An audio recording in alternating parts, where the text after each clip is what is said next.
Alhamdulillah. Alhamdulillahilladzi anzala as-sakinata fi qulubil mu'minina liyazdadu imanan ma'a imanihim. Asyhadu an la ilaha illallah wa asyhadu anna Muhammadan abduhu wa rasuluhu. Allahumma salli ala Muhammad wa ala ali Muhammad. Qala Allah ta'ala fi kitabil karim. A'udzu billahi minasy syaithanir rajim. Bismillahirrahmanirrahim.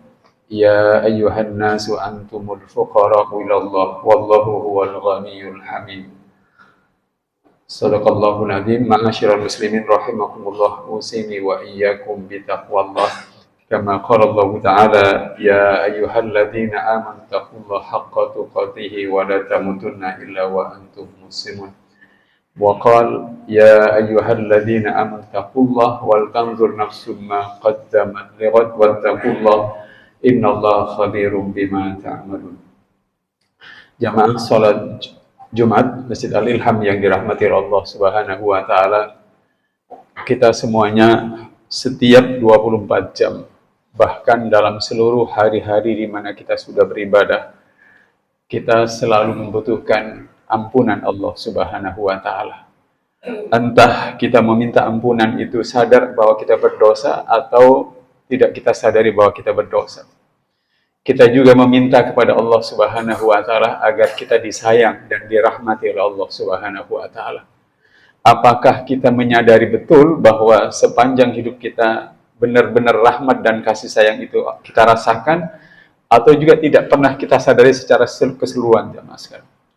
Kita juga datang kepada Allah Subhanahu wa taala meminta kepada Allah agar hidup kita itu dari waktu ke waktu diperbaiki. Hal-hal yang kurang kita memohon agar ditutupi dan disempurnakan oleh Allah Subhanahu wa taala. Kita merasa butuh memperbaiki hidup karena hanya hidup yang diperbaiki itulah yang menyebabkan kita diangkat derajat kita oleh Allah. Siapa yang memperbaiki imannya, siapa yang memperbaiki amal solehnya, siapa yang memperbaiki ilmunya, Allah akan mengangkat derajatnya, jamaah sekalian. Kita juga meminta kepada Allah Subhanahu wa taala agar kita diberi rezeki. Bagian ini mungkin bagian yang paling menjadi perhatian besar, jemaah sekalian. Kalau ada orang sholat di masjid, berdoa lama, biasanya hal yang paling diminta adalah soal rezeki. Kalau ada masalah lain yang paling lama dan bukan rezeki yang diminta, pasti soal kesehatan dan kesembuhan, jemaah sekalian. Kalau ada masalah yang lebih ruwet dari soal rezeki dan kesehatan, pasti mungkin adalah masalah pendidikan, soal rumah tangga, dan segala macam. Hadirin, hal-hal yang tadi saya sebut itu kita baca dalam saat-saat kita duduk di antara dua sujud. Rabbighfirli warhamni wajburni warfa'ni warzuqni wahdini wa'afini wa'fu anni. Ya Allah, ampunilah dosa-dosa saya. Rabbighfirli warhamni, ya Allah, kasih sayangilah saya. Kemudian wajibuni, ya Allah, perbaikilah saya. Atau ada yang mengartikan tutuplah apa yang kurang dalam diri saya. Atau ada yang mengatakan maknanya adalah sempurnakanlah apa yang belum sempurna. Kita juga meminta kepada Allah dengan mengatakan warfa'ni, angkatlah derajat saya, Allah. Kalau manusia sudah diangkat derajatnya, siapapun tidak bisa menghentikannya, jamaah sekalian. Bahkan kita juga meminta kepada Allah, ya Allah, berilah saya rezeki. Warfa'ni, berilah, angkatlah derajat saya, berilah saya rezeki, dan kemudian wahdini, berilah saya petunjuk. Bahkan bagian ini, jamaah sekalian, ketika kita meminta petunjuk dari Allah Subhanahu wa taala, bukan dalam keadaan normal, kadang-kadang dalam keadaan tidak normal. Maksudnya kita harus meminta petunjuk Allah karena ada 5 pilihan sekaligus, tetapi kita tidak bisa menentukannya dengan normal di antara 5 pilihan, jamaah sekalian. Hadirin yang dirahmati Allah Subhanahu wa taala, bahkan kita wa'afini, kita meminta kesehatan pada Allah. Kalau minta kesehatan itu pada saat kita sedang sehat mungkin tidak terasa.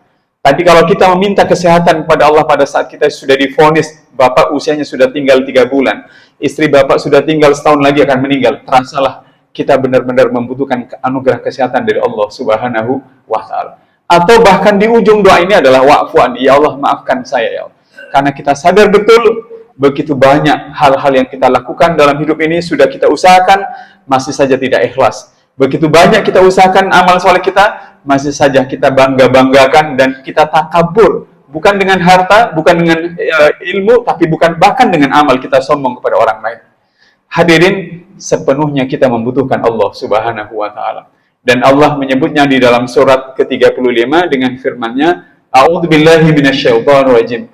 Bismillahirrahmanirrahim. Ya ayyuhan nasu antumul fuqara'u ilallah. Wahai manusia, kalianlah yang fakir, yang membutuhkan Allah Subhanahu wa taala. Wallahu huwal ghaniyul hamid.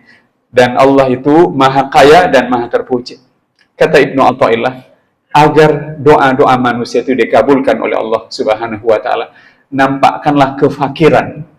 Fakir itu adalah, kalau kita menggunakan definisi fakir, adalah orang yang tidak punya sesuatu untuk dirinya, untuk dimakan dan keluarganya, maka nampakkanlah bahwa kita memang tidak punya apa-apa. Bahkan ilmu yang masuk dalam diri kita adalah ilmu yang kita katakan, Subhanaka la ilma lana illa ma 'allamtana. Maha suci Engkau ya Allah, tidak ada yang aku ketahui yang menempel di ingatan dan memoriku kecuali yang Engkau ajarkan kepada kami. Hadirin, menampakkan rasa butuh kepada Allah Subhanahu wa taala, bahkan ketika kita punya uang, punya apapun, itulah yang menyebabkan, kata Ibnu Athaillah, agar doamu dikabulkan oleh Allah Subhanahu wa taala. Hadirin yang dirahmati oleh Allah, oleh karenanya di sanalah kita akan merasa butuh bertakwa kepada Allah Subhanahu wa taala. Sebab rasa butuh kepada Allah, butuh pertolongannya, butuh petunjuknya, butuh pembelaannya, butuh perlindungannya, dan butuh apapun dari Allah Subhanahu wa taala, tidak akan bisa kita dapatkan dari Allah kalau kita tidak beribadah kepada Allah, kalau kita tidak bertakwa kepada Allah Subhanahu wa taala. Itulah sebabnya bagian ini digandeng jadi satu. Dalam setiap rakaat kita membacanya dengan bacaan iyyaka na'budu wa iyyaka nasta'in. Hanya kepadamulah kami beribadah ya Allah, kami bertakwa ya Allah, dan hanya kepadamulah kami memohon pertolongan. Semestinya, jamaah sekalian, kita tidak perlu setiap Jumat diingatkan untuk bertakwa kepada Allah. Cukuplah bacaan iyyaka na'budu wa iyyaka nasta'in mengingatkan kita bahwa kalau kita ingin ditolong oleh Allah Subhanahu wa taala, sekali lagi, kalau kita ingin ditolong oleh Allah, maka beribadahlah kepada Allah. Kalau kita ingin ditolong oleh Allah Subhanahu wa taala, maka bertakwalah kepada Allah Subhanahu wa taala. Mungkin hadirin bertanya, apakah pertolongan itu hanya dibutuhkan oleh orang-orang miskin agar mereka mendapatkan rezeki? Tidak, bahkan orang kaya membutuhkan pertolongan dari Allah agar kekayaannya itu tidak memalingkan dia dari Allah Subhanahu wa taala. Bahkan orang yang paling banyak amal solehnya membutuhkan pertolongan Allah Subhanahu wa taala agar amal solehnya itu tidak membuat dia bangga dengan dirinya sendiri dan tidak sadar bahwa dia diberi taufik, hidayah dan bimbingan dari Allah Subhanahu wa taala. Hadirin, seorang ulama tafsir dari Mesir, Profesor Dr. Mutawalli Sya'rawi, terkenal di dunia Islam, jamaah sekalian. Beliau ini salah satu ulama yang hebat. Dalam hidupnya dia pernah bermimpi Nabi Ibrahim alaihissalam. Bayangkan, jamaah sekalian. Pada kesempatan dia mau meninggal, hadirin sekalian, anak laki-lakinya, putranya mengatakan, syahadat, bacaan kalimat syahadat yang diucapkan oleh ayah saya itu aneh. Bukan salah, aneh saja. Yaitu asyhadu an la ilaha illallah, bukan wa asyhadu anna Muhammadar, tetapi wa annaka Rasulullah sallallahu alaihi wasallam. Saya bersaksi bahwa tidak ada Tuhan selain Allah dan engkau adalah utusan Allah Subhanahu wa taala. Kata putranya, berarti ayah waktu itu dihadapkan oleh Allah dengan Rasulullah sallallahu alaihi wasallam menjelang di detik-detik sakaratul mautnya. Tapi siapakah Profesor Dr. Mutawalli Sya'rawi, jamaah sekalian? Salah satu kutipan tentang pelajaran penting buat kita adalah, selesai beliau memberikan ceramah di sebuah tempat dihadiri ribuan orang, beliau dipuji orang. Dan memang layak dipuji karena keluasan ilmunya, takwanya, dan kerendahan hatinya. Tetapi setelah itu dia harus pergi ke acara berikutnya, jamaah sekalian. Putranya yang mendampinginya merasakan keanehan karena sang ayah itu tidak segera berada di panggung berikutnya.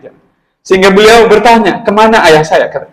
Ada seorang yang menunjukinya, ayahmu sedang ada di toilet. Dia sedang membersihkan kamar mandi dan tempat wudhu itu. Begitu ditanya, ayah, kenapa ayah membersihkan ini? Kan bukankah waktu ayah sudah harus ke panggung? Dengan tenang dan dengan penuh meyakinkan mengatakan, aku tadi setelah ceramah di tempat itu banyak orang memujiku. Aku tidak ingin lupa kepada Allah dan tidak ingin sombong dengan pujian itu, makanya aku bersihkan toilet dan kamar mandi itu, jamaah sekalian. Bahkan orang yang banyak amal solehnya, banyak ilmunya, membutuhkan Allah Subhanahu wa taala agar amal soleh itu tidak menipu dia dan tidak membuat dia ghurur, dia tidak terperdaya oleh dirinya sendiri. Apalagi kita, mungkin jamaah sekalian yang tidak banyak amal soleh, yang tidak banyak apa-apa, kita membutuhkan Allah Subhanahu wa taala. Ya ayyuhan nasu antumul fuqara ilallah. Wahai manusia, kalianlah yang membutuhkan Allah Subhanahu wa taala. Kita butuh Allah pada saat miskin, pada saat kaya, pada saat kita banyak amal soleh, pada saat kita kurang amal soleh.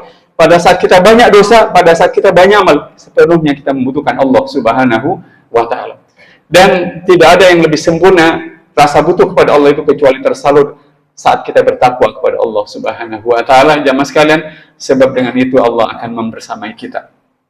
Mudah-mudahan kita termasuk orang yang terus menyadari persoalan ini, kita selalu membutuhkan Allah, dan oleh hanya selalu kita butuh bertakwa kepada Allah Subhanahu wa Ta'ala dalam seluruh sesi kehidupan kita. Bahkan jamaah sekalian, kalau ada hal yang perlu kita renungkan jamaah, begitu usia kita bertambah hadirin sekalian, maka keluarga kita itu semakin tidak mudah kita kumpulkan. Gampangannya anak jamaah. Waktu anak itu STK dan SD kemana-mana dia mau ikut. Waktu di SMP dan SMA, waktu kita ajak, dia sudah bilang, saya ada acara. Waktu dia sudah berkeluarga, masih mudah mungkin diundang. Tetapi kalau sudah dia punya bisnis, punya anak, dan segala macam, mungkin suatu saat ketika kita terbaring di kamar, di tempat tidur kita, memanggil anak-anak kita, mungkin alasannya dibenarkan.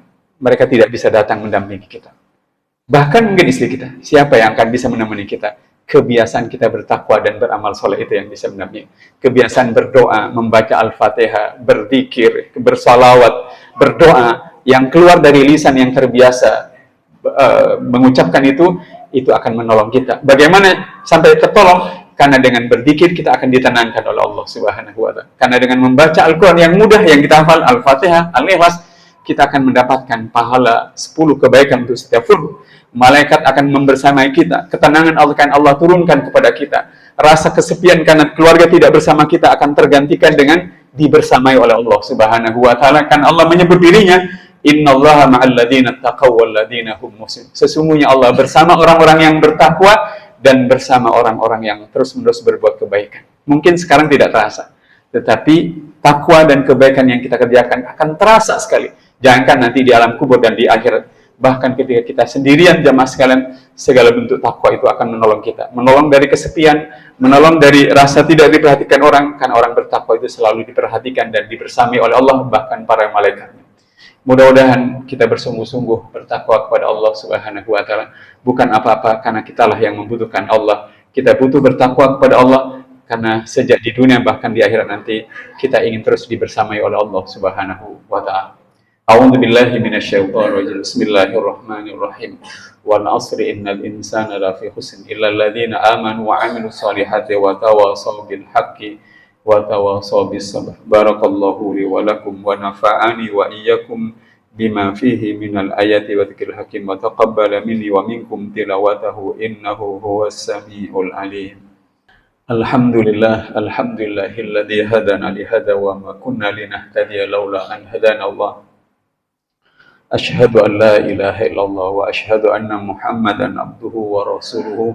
Allahumma salli ala Muhammad wa ala ali Muhammad. Ma'asyiral muslimin rahimakumullah, usini wa iyyakum bitaqwallah kama qala Allah Ta'ala, ya ayyuhalladzina amanu taqullaha haqqa tuqatih wa la tamutunna illa wa antum muslimun. Wa qala Allah Ta'ala, innallaha ma'al ladzina taqaw wal ladzina hum muhsinun. Wa qala innallaha wa malaikatahu yusalluna 'alan nabi ya ayyuhalladzina amanu shallu 'alaihi wa sallimu taslima. Mari kita berdoa pada khutbah yang kedua. Mudah-mudahan hal yang utama dan sering kita biasakan untuk kita minta kepada Allah adalah meminta agar kita diberi kesanggupan untuk selalu bertakwa kepada Allah Subhanahu wa Ta'ala sebelum kita meminta yang lain-lainnya sesuai dengan kondisi serta problema yang kita hadapi dalam kehidupan ini jamaah sekalian. Mudah-mudahan Allah juga akan memanggil kita dalam keadaan husnul khatimah. A'udzu billahi minasyaitonir rajim. Bismillahirrahmanirrahim. Alhamdulillahirabbil alamin. Allahumma shalli ala Muhammad wa ala ali Muhammad. Allahumma ati nufusana taqwaha wa zakkiha anta khairu man zakkaha anta waliyuha wa maulaha. Ya Allah, berikanlah kepada kami seluruhnya kesanggupan dan kemampuannya untuk bertakwa kepada Engkau dengan sebenar-benar takwa ya Allah. Oleh karenanya sucikan dan bersihkan diri kami, pikiran kami, perasaan hati dan diri kami secara keseluruhan dari segala sesuatu yang akan menjauhkan kami darimu ya Allah, dan dari segala sesuatu yang akan menjauhkan kami dari jalanmu ya Allah. Oleh karenanya sucikan dan bersihkanlah ya Allah, Engkaulah pemilik dan pelindungnya. Allahumma a'inna ala dzikrika wa syukrika wa husni ibadatika Ya Allah, tolonglah kami agar senantiasa berzikir mengagungkan nama-Mu. Tolonglah kami agar senantiasa bersyukur atas seluruh nikmat-nikmat-Mu. Dan tolonglah kami, ya Allah, agar dapat menggunakan seluruh nikmat-Mu untuk mengabdi kepada Engkau, ya Allah, dengan sebaik-baik pengabdian, untuk bertakwa kepadamu dengan sebenar-benar takwa, ya Allah. Ya Allah, ampunilah dosa-dosa kami. Ampunilah dosa ayah dan ibu kami, ya Allah. Kasih sayangilah mereka sebagaimana mereka mengasihi dan membesarkan kami sejak kecil, ya Allah. Berikanlah ampunanmu kepada saudara kami seiman yang masih ada bersama kami, atau yang telah mendahului kami menghadap kehadiratmu, ya Allah. Ya Allah, karuniakanlah pertolonganmu kepada semua hambamu yang berjuang menolong agama dan umatmu. Ya Allah, siapapun yang bermaksud untuk merendahkan agamamu, menodai kehormatan agamamu dan melemahkan umatmu, maka lemahkanlah kekuatan mereka, ya Allah. Rabbana afrigh alaina sabra wa tawaffana muslimin. Karuniakanlah kepada kami, ya Allah, kesabaran untuk membaktikan hidup kami semuanya kepada Engkau, Allah. Wafatkan kami kelak dalam keadaan berserah diri kepadamu. Wafatkan kami kelak dalam keadaan husnul khatimah, ya Allah. Rabbana atina fid dunya hasanah wa fil akhirati hasanah wa qina adzaban nar wa qina adzaban nar وقنا عذاب النار وصلى الله على نبينا محمد وعلى آله وصحبه وسلم والحمد لله رب العالمين. عباد الله إن الله يأمر بالعدل والإحسان وإيتاء ذي القربى وينهى عن الفحشاء والمنكر والبغي يعظكم لعلكم تذكرون فاذكروا الله يذكركم واشكروا على نعمته ولذكر الله أكبر.